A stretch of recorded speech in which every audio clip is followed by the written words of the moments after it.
मशहूर लोक गायिका सपना चौधरी दिल्ली के अस्पताल में जिंदगी की जंग लड़ रही है। फेसबुक पर उनकी फेक आईडी बनाकर उल्टी सीधी बातें लिखे जाने से सपना इस कदर टूट गई कि उन्होंने अपनी जीवन लीला समाप्त करने का फैसला कर लिया। सपना ने अपने सुसाइड नोट में नवाब सतपाल तंवर नाम के एक शख्स पर उसे बदनाम करने का आरोप लगाया है।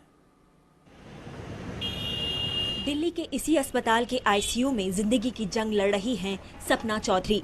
सपना के घर वालों पर तो जैसे पहाड़ टूट पड़ा है। लाखों की भीड़ में स्टेज पर अपनी रागनी से समा बांध देने वाली जिंदा दिल सपना ने आखिर मौत को गले लगाने का फैसला क्यों किया?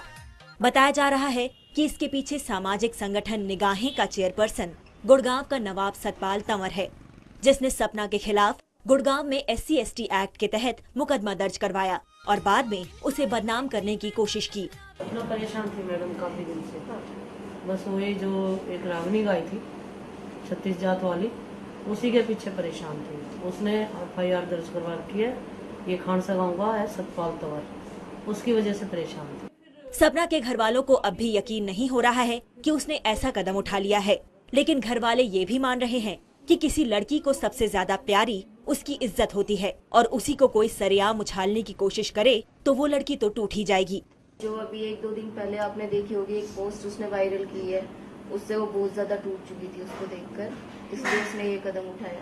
फेसबुक पर फेक आईडी बनाकर उल्टी सीधी बातें लिखे जाने की वजह से सपना बीते कुछ दिनों से काफी परेशान थी। वारदात वाले दिन वो 3 बजे रात तक जगी थी और अपने भाई के साथ लूडो वगैरह खेला था। उसके बाद उसने ये कदम उठा लिया।